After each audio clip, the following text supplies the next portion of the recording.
ఫ్రీగా అంటే minimum fee లేకపోతే నా వెనకాల చాలామంది, కానీ అప్పుడు కూడా నేను నైట్స్ అందరు పడుకున్నాక నైట్స్ కూర్చొని ఎంబ్రాయిడరీస్ చేయడము.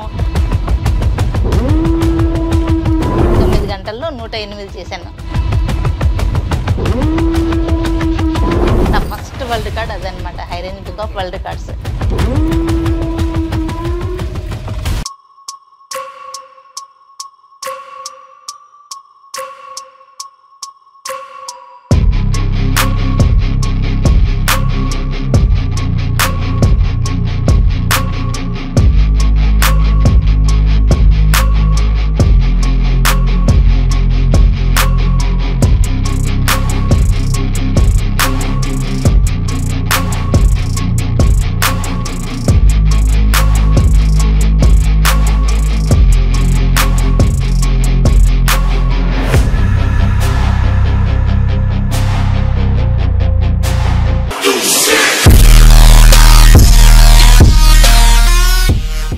నమస్తే, వెల్కమ్ టు దూసరి మీడియా. నేను నీలిమా, జర్నలిస్ట్. ఇవాళ మనతో ఒక అక్క ఉన్నారు. ఆవిడ పెయింటింగ్లో వివిధ రకాల అవార్డ్స్ తీసుకుంటూ చాలా గొప్పగా రాణిస్తున్నారు. ఆవిడ ఇంటికి వస్తే మనం ఒక మ్యూజియమా లేదా ఇల్లు అనే కన్ఫ్యూజన్ కూడా వస్తుంది. సో ఆవిడ అవార్డ్స్తో పాటు పెయింటింగ్స్తో ఆవిడ ఇల్లు మొత్తం ఒక పంటలా ఉంది. అదేంటో చూద్దాము. ప్లస్ ఆ అక్కతోనే మాట్లాడి ఆ అక్క మాటల్లోనే విందాం. ఓకే, నమస్తే. నమస్తే. బాగున్నాను అక్క, ఎలా ఉన్నారు మీరు? I'm fine, good. సో అక్క, ఇవాళ చాలామంది చాలా ఆర్ట్స్ చేస్తుంటారు, వేస్ట్ అవుట్ ఆఫ్ బెస్ట్ అనేది ఇప్పుడు మనం చాలా వింటున్నాం. కానీ మీరు అప్పట్లోనే అది నమ్మినట్టున్నారు, అందుకే ఇలాంటివన్నీ చేస్తున్నారు. సో ఇదేమో పక్షి గుడ్డు. అవును, మామూలుగా చిన్న చిన్న గుడ్లు అవన్నీ మనం చూస్తుంటాం రెగ్యులర్గా. ఇవైతే చాలా రేర్గా చూస్తూ ఉంటాం మనం. సో ఇదేంటి అసలు, ఎందుకు దీని మీద మీకు ఆర్ట్ చేయాలనిపించింది? దీని గురించి ఒక స్టోరీ ఏంటంటే, మా ఫామ్ ఉండేది ఒకప్పుడు. మా ఫామ్ ఉండేది. సో అందులో మనం 41 days ఇంక్యుబేటర్లో ఎగ్స్ పెట్టిన తర్వాత కొన్ని వేస్ట్ అయిపోతాయి. చిక్స్ బయటికి రాని ఉంటాయి కదా, అవన్నీ ఒక సైడ్కి పడేస్తారు. వాటికి థింగ్స్ అంటే స్వైప్ చేసి పక్కన పడేస్తారు. అందులోంచి కొన్ని ఎగ్స్ తీసుకొని, అప్పుడు కూడా చాలా దొరికేవేమో, అంటే నాకు ఇంటి నిండా ఎందుకు పెట్టుకుంటాం ఇవన్నీ అని ఇంట్లో జనరల్ గా చెత్త అంతా ఎందుకని అంటుంటారు కదా. సో నేను బెస్ట్ ఇప్పుడు అదే వరల్డ్ రికార్డ్స్ తెచ్చి పెట్టింది. సో నేను ఏం చేశానంటే, ఆ ఎగ్స్ తీసుకొని అంటే పోక్ చేసి ఆ వేస్ట్ అంతా తీసేసి అక్కడే క్లీన్ చేయించుకొని ఇంటికి తెచ్చుకొని కొన్ని రోజులు అయిన తర్వాత పోస్టర్ కలర్స్ ఉంటాయి కదా, పోక్ చేసి వేస్ట్ అంతా తీసేసాను. క్లీన్ చేసేసుకొని మళ్ళీ డ్రై చేసుకున్నాక నేను వర్క్ స్టార్ట్ చేసా. పోస్టర్ కలర్స్ తో చేశాను. దేంతో చేయాలో కూడా నాకు ఐడియా రాలేదు. అసలు చేద్దాం, అసలు వస్తుందా రాదా దానిపైన అనేది టెస్ట్ ఆలోచన ఎలా వచ్చింది మీకు అసలు? చిన్నప్పటి నుంచి ఏంటంటే, ఏది ప్లెయిన్ గా కనిపిస్తే దానిపైన ఏదో ఒకటి చేయాలి, అదొకటి కాన్సెప్ట్ నాది చిన్నప్పటి నుంచి. ప్లెయిన్ గా ఏది కనిపించదు. మా డాడీ ఒక జోక్ ఏంటంటే, బాల్ హెడ్ కనిపిస్తున్న దాన్ని కూడా వదిలిపెట్టమ్మా, దానిపైన కూడా చేస్తావని చిన్నప్పుడు అంటూ ఉండేవాళ్ళు. సో అట్లాంటి నుంచే కానీ అది ఇదైతే స్కిల్డ్ వర్క్ అన్నమాట. పోస్టర్ కలర్స్ వేసిన తర్వాత నీళ్లు పడితే పోతుంది కదా అని చెప్పి మళ్ళీ అక్రిలిక్స్ కలర్స్, ఫ్యాబ్రిక్స్ ఉంటాయి కదా, ఫ్యాబ్రిక్ పైన వేసే పెయింట్స్, సో దాంతో ట్రై చేస్తే బాగుంది. సో దీంతో చేద్దామని చెప్పి కంటిన్యూగా 30 eggs చేశాను. చేసి వరల్డ్ రికార్డ్ తీసుకున్నాను. ఇలాంటివి 30 చేసి వరల్డ్ రికార్డ్ తీసుకున్నాను. అంటే ఒకసారి చెప్పారు నాగేశ్వరరావు సార్ అని చెప్పి, ఆ సార్ మీకు వరల్డ్ రికార్డ్ వస్తుంది, మీరు అప్లై చేయండి అంటే, వాళ్ళు కూడా ఆర్గనైజర్స్ కూడా ఇంటికి వచ్చి చూశారు.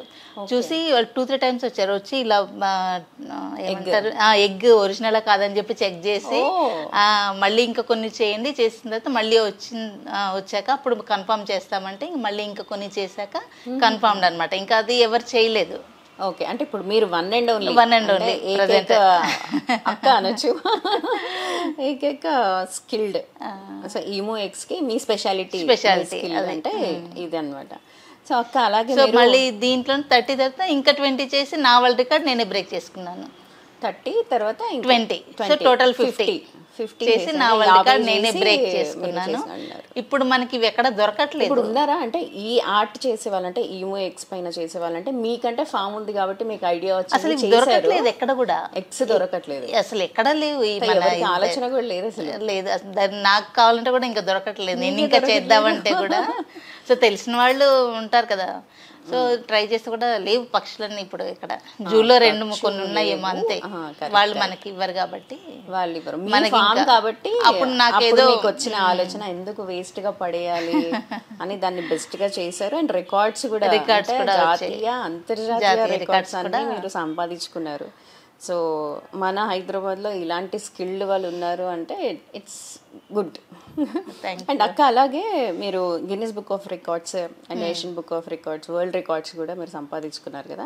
సో ఓన్లీ ఇది ఒక్కటేనా లేకపోతే వేరే వేరే కాన్సెప్ట్స్ కూడా ఉన్నాయి నాకు? ఎలాగంటే పిస్తా షెల్స్ ఉంటాయి కదా, మనం తిని పడేస్తాం జనరల్ గా, ఇప్పుడంటే దాని మీద క్రాఫ్ట్స్ చాలా వచ్చాయి. 2013-14లోనే అప్పుడు నేను చేసిన వర్క్స్ అవన్నీ. యోగా చేశాను ఫస్ట్, వాటిపైన యోగా కొన్ని ఆసనాలు ఉంటాయి కదా, పోస్టర్స్ అవన్నీ చేశాను చిన్నగా. తర్వాత మెల్లిగా సీనరీస్ చేశాను దానిపైన, మినియేచర్ వర్క్ మెల్లిగా. ఇప్పుడు నాకు ఒక డౌట్ వచ్చింది, మీరు పిస్తా షెల్ అంటే దాని చాలా చిన్నది 1 ఇంచ్ ఉంటుంది, ఇంత ఉంటుంది, ఇంత చిన్నగా ఉంటుంది, దాంట్లో యోగా ఆసనాలవి మీరు వేసారు, పెయింటింగ్ వేసా విత్ బ్లాక్ కలర్ మొత్తం. దాని తర్వాత మెల్లిగా సీనరీస్ వేసారు, చిన్న చిన్న సీనరీస్, ఫ్లవర్స్ వేసా. తర్వాత వినాయకుడిని వేసా మామూలుగా. వేసిన తర్వాత అదే పీరియడ్ లో వినాయక చవితి నవరాత్రులు అది ఉంటాయి కదా, సో అవి వచ్చాయి. 11 days మనం పూజలు చేస్తాం కదా, ఆ పీరియడ్ అనమాట. సో వినాయకుడిని వేసాను, వేస్తే బాగుంటుందని. కంటిన్యూగా నాకు తెలియకుండానే 1 by 1 వస్తూ ఉంది. స్టార్ట్ చేస్తుంటే సీజన్ వైజ్ గా, అంటే ఈ కాలంలో వినాయక చవితి కాబట్టి వినాయక నవరాత్రుల్లో అలా చేశారు. దుర్గామాత ఏమైనా చేశారు అలా? దుర్గామాతది కూడా ఉంది అందులోనే, అంటే ఒక పార్ట్ 1-2 అలా చేశాను అంతేకాని ఒక సిరీస్ లాగా ఏం చేయలేదు. సో అట్లా 108 చేశాను విదిన్ 9 hours లో. పిస్తా షెల్స్ పైన విదిన్ 9 hours చేశాను. 9 గంటల్లో 108 చేశాను. కలర్ కాంబినేషన్స్ వేరు, డిజైన్ దేనికైతే వేస్తానో అన్ని వేరువేరుగా చేశాను.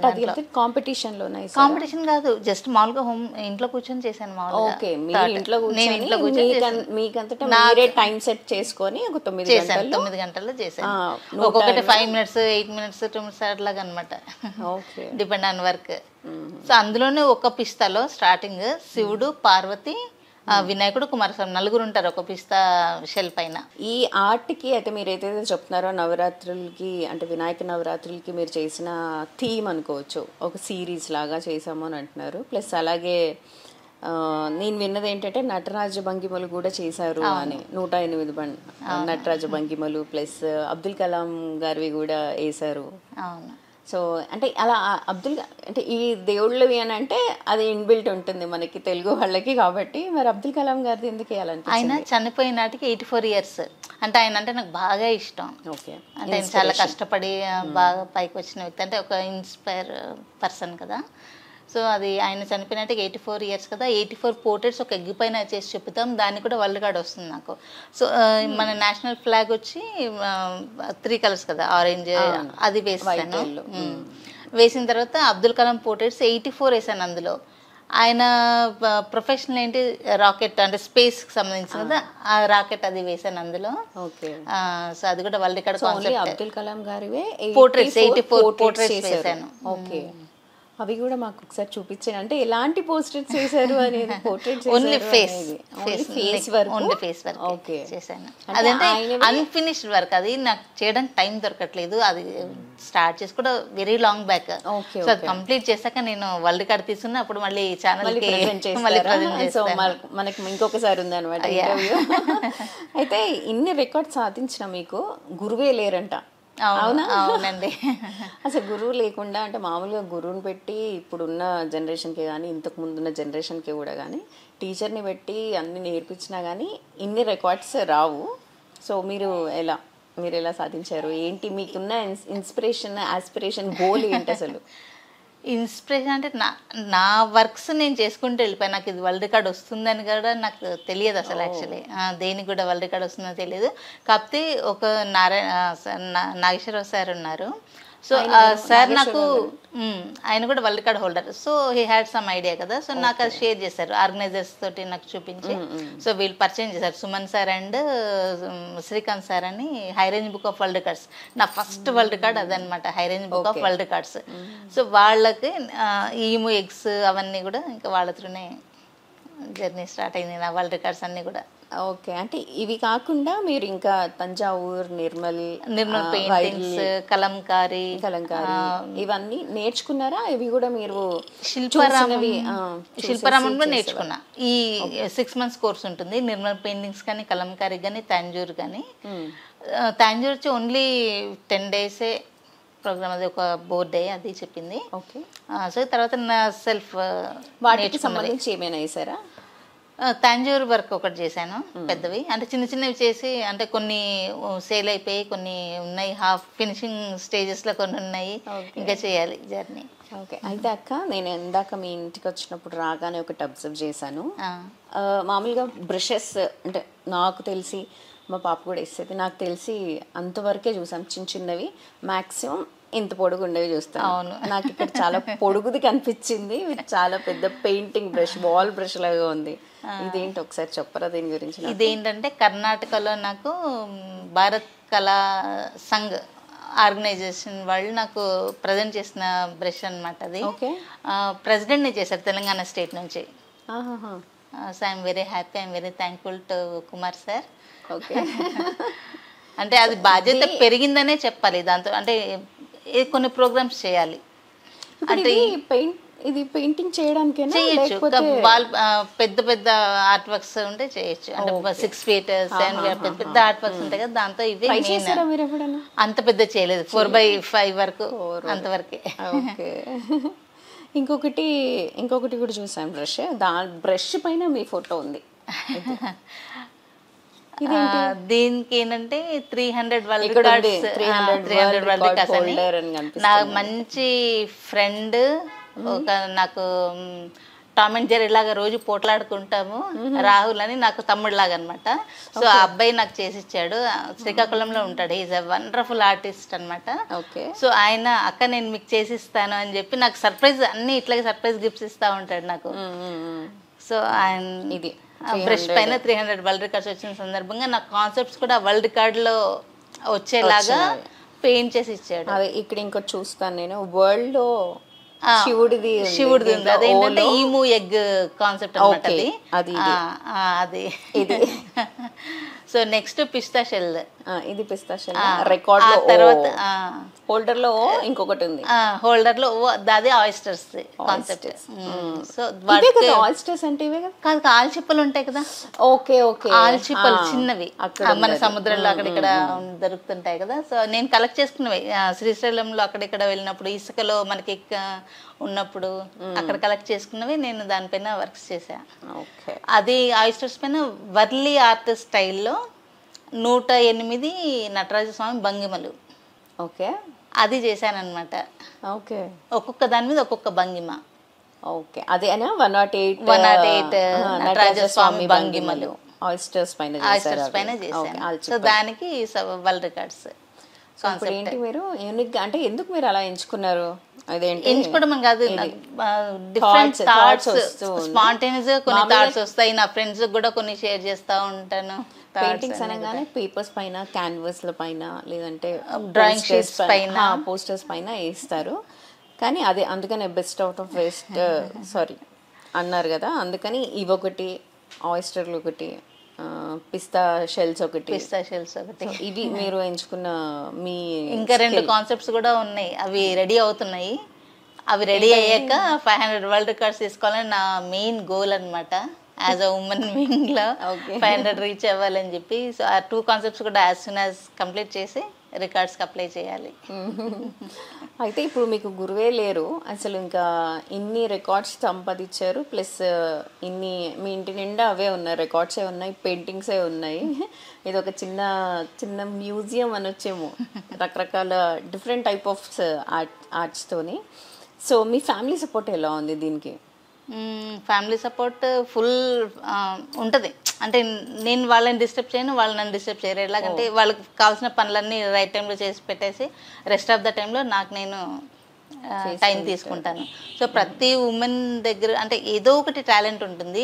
అది రైట్ టైంలో టైం సద్వినియోగం చేసుకొని సమయపాలన ఉంటే గోల్స్ రీచ్ అవ్వచ్చు. అంటే ఇప్పుడు ఉన్న ఈ రికార్డ్స్ ని చూస్తే డెఫినెట్ గా అలా అనుకోవచ్చు, కానీ అందరికీ ఫ్యామిలీ సపోర్ట్ ఉండదు మీరు అన్నట్టు. At the same time skill ఉన్న లక్ ఉండదు కొంతమందికి, ఫ్యామిలీ సపోర్ట్ ఉంటేనే అది అవుతుంది కదా. సో ఇప్పుడు ఒకప్పుడు నాకు కూడా ఉండేది కాదు. ఓకే, అంటే జాయింట్ ఫ్యామిలీ నుంచే వచ్చాను నేను.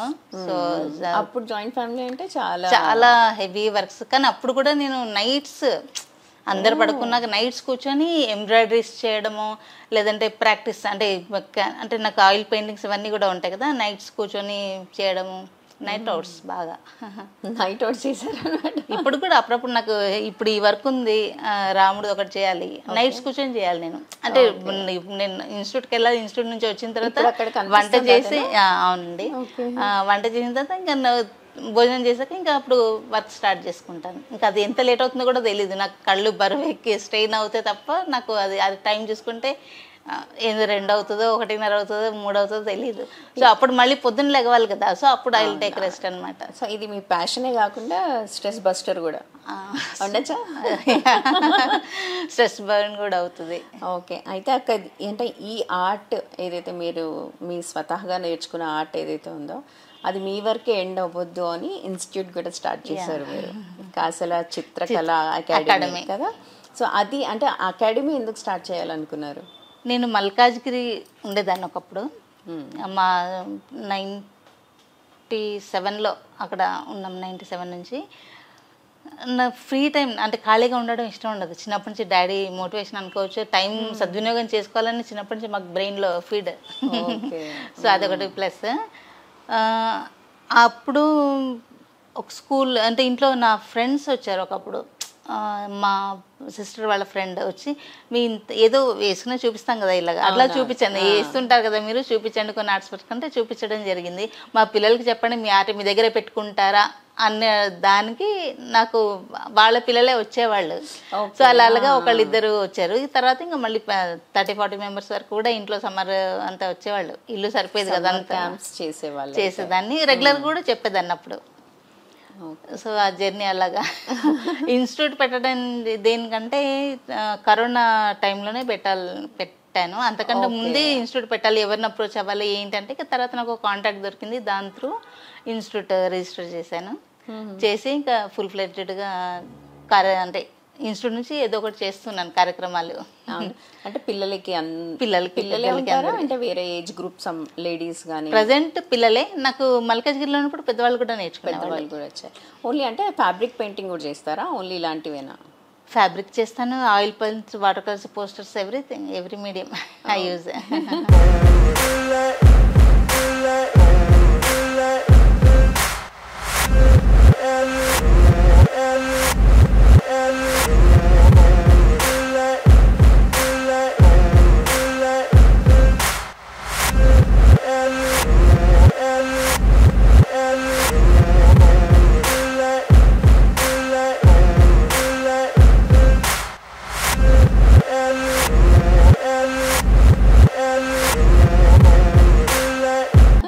సో అన్ని రకాల పెయింటింగ్స్ మీరు మీ అంతటా మీరే నేర్చేసుకొని ఇంకా ఆ విద్యని ఆ కళని ఇంకా పంచాలని ఇన్స్టిట్యూట్ స్టార్ట్ చేశారు.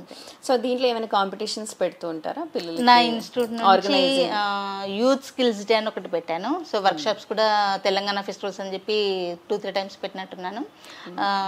తర్వాత రామాయణం సీజన్ 1, సీజన్ 2 చేశాను. ఈ థాట్ ఎందుకు వచ్చిందంటే అయోధ్య టెంపుల్ అవుతోంది కదా అయోధ్యలో. సో అప్పుడు ఆ థాట్ అంటే అందరి మైండ్లో కూడా రాముడు ఉండాలి అని చెప్పి ఆ చిన్న అంటే నా ఇన్స్టిట్యూట్ నుంచి ఉడతా భక్తి లాగా అది మొదలైంది. ఇంకా అప్పుడు 650 మెంబర్స్ పార్టిసిపేట్ చేశారు through all over India, plus కొన్ని కంట్రీస్ నుంచి కూడా. నా ఫ్రెండ్స్ కూడా సపోర్ట్ చేశారు ఆ పోస్టర్ వైరల్ చేయడానికి. అండ్ ఇప్పుడు సెకండ్ సీజన్ 2 2270 పార్టిసిపెంట్స్ వచ్చారు. రామ భక్తులు అప్పుడు ఫస్ట్ 650 ఫస్ట్ సీజన్ 1లో, సీజన్ 2లో 2270 రామ భక్తులు నాకు కాంపిటీషన్ లో పార్టిసిపేట్ చేశారు. అంటే కంటిన్యూ అవుతుంది జమ్మూ కాశ్మీర్ నుంచి all over India plus 5 countries. All over India plus 5 countries. So మీరు ఎలా అప్రోచ్ అయ్యారంటే కంట్రీస్కి? లేదు, నా పోస్టరే ఫ్రెండ్స్ అలా వైరల్ అయిపోయింది. డిజిటల్ మార్కెటింగ్ కూడా చేసేసారు అనమాట మీ ఆర్ట్ని. అంటే ఇప్పుడు ఉన్నది ఒక హౌస్ వైఫ్ ఎట్లాగంటే నాకు ఆర్ట్ రాదు కానీ నాకు చెయ్యాలని అనిపించింది తపన. సో నేను ఏదో ఒక బొమ్మ చేశాను, నాకు ప్రైజ్ సర్టిఫికేట్ ఇవ్వకపోయినా పర్లేదు కానీ నేను మీకు పంపించాను, ట్రై చేశాను. అంటే అది నాకు చాలా హ్యాపీ అనిపించింది. సో ప్రతి వాళ్ళకి పార్టిసిపెంట్ సర్టిఫికేట్ ఇస్తాను. సో నాకు ఇది చాలా వెయిట్ అనిపించింది నాకు. అంటే ఒక ఏమి రాని ఆవిడ కూడా వేసిందంటే రావణి మీద ఉన్న భక్తే కదా. సో నా త్రూ కొంచెమన్నా చేయగలిగాను అన్నది ఒక తృప్తి. అది రీసెంట్ గా జరిగింది. రీసెంట్ గా రాదు అని అంటారు, ఇన్ని రికార్డ్స్ ఇన్ని పెయింటింగ్స్ పెట్టుకొని మీరు మీ సర్వీసెస్ ని కూడా మీరు చాలా vice president and president Telangana దానికి కూడా మీకు అవునండి సేవలు అందించారు కదా. సో వాటి గురించి చెప్పండి, అవి ఎలా వచ్చాయి మీకు? తెలంగాణ ఆర్ట్ సొసైటీకి వైస్ ప్రెసిడెంట్ని.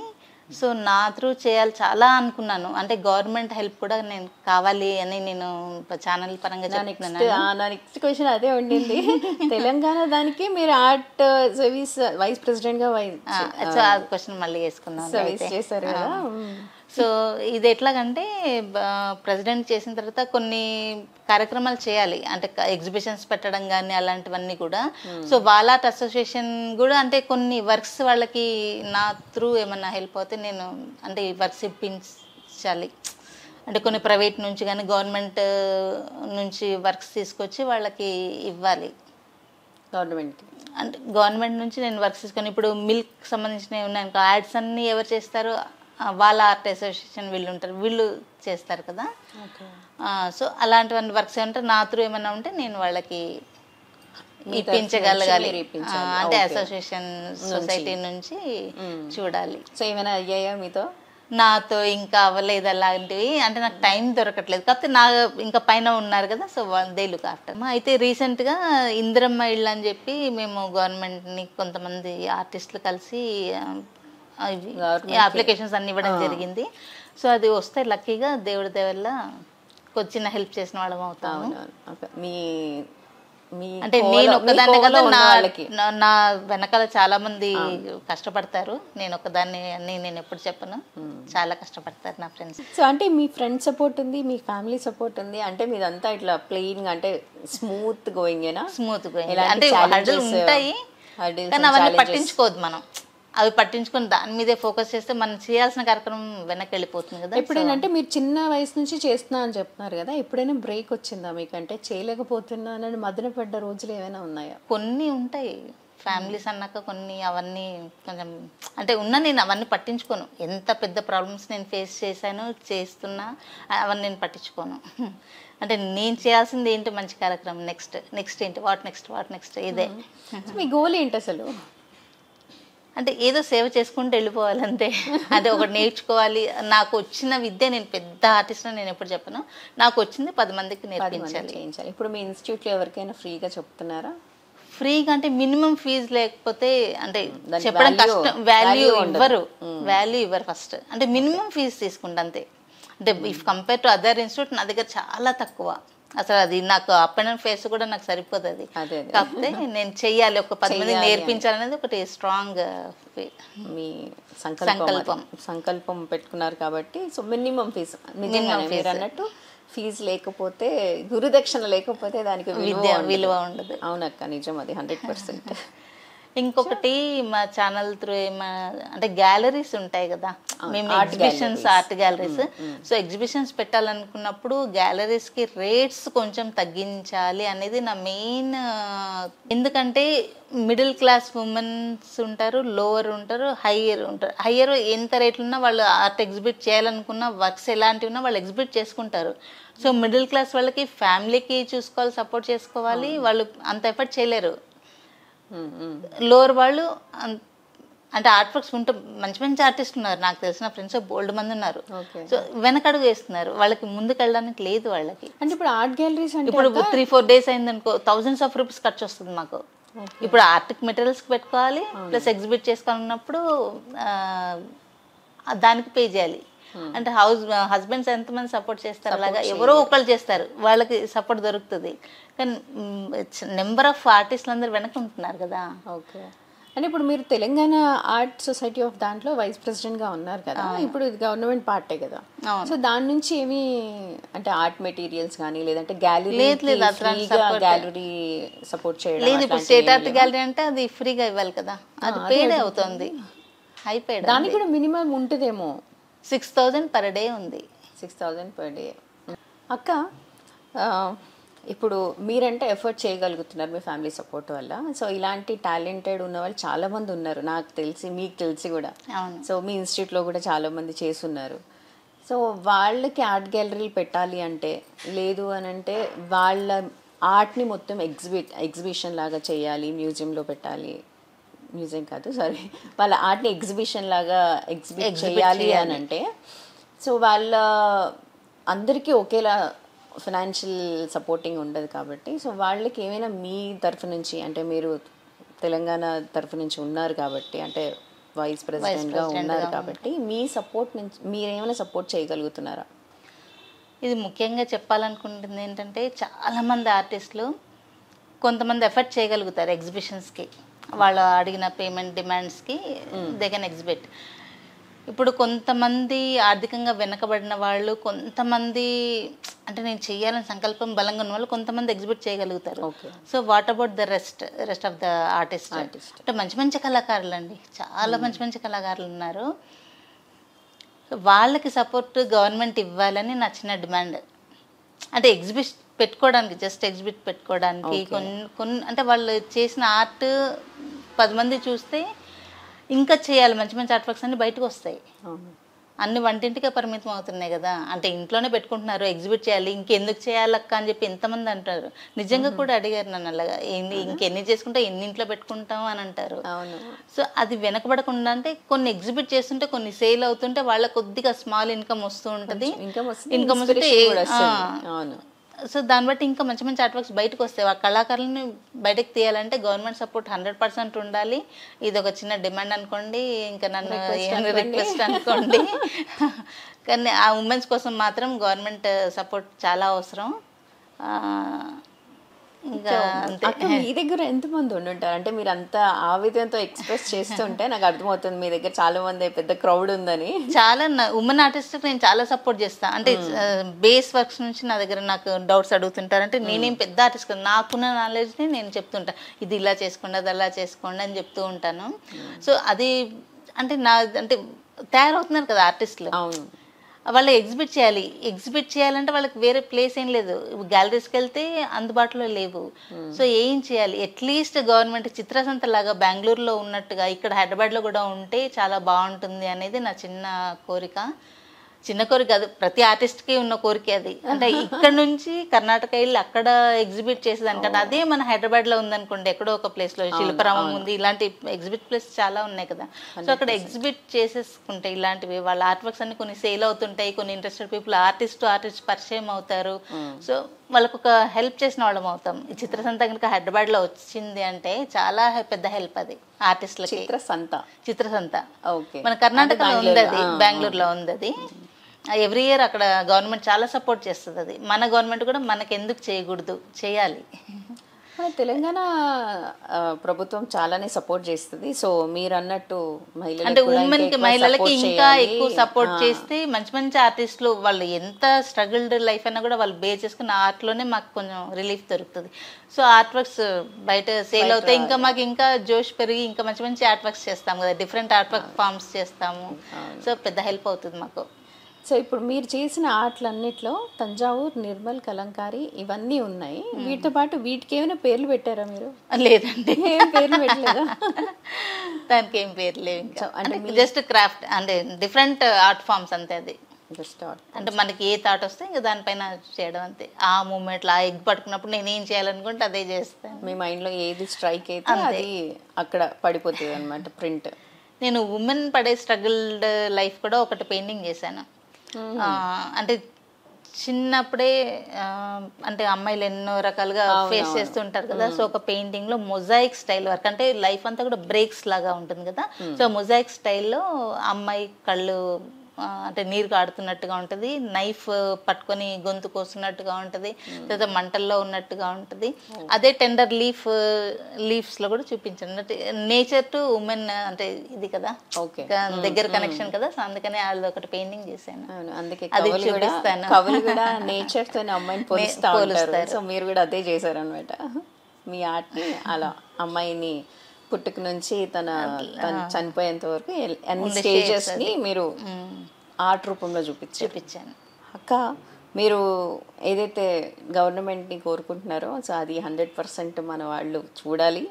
సో ఇది కూడా కరెక్టే కదా అని వాళ్ళు కూడా ఆలోచించుకొని సపోర్ట్ ఇవ్వాలని కోరుకుంటున్నాను దూసరి మీడియా నుంచి. Thank you. దూసరి ఛానల్ వాళ్ళకి చాలా చాలా థ్యాంక్స్ చెప్తున్నాను.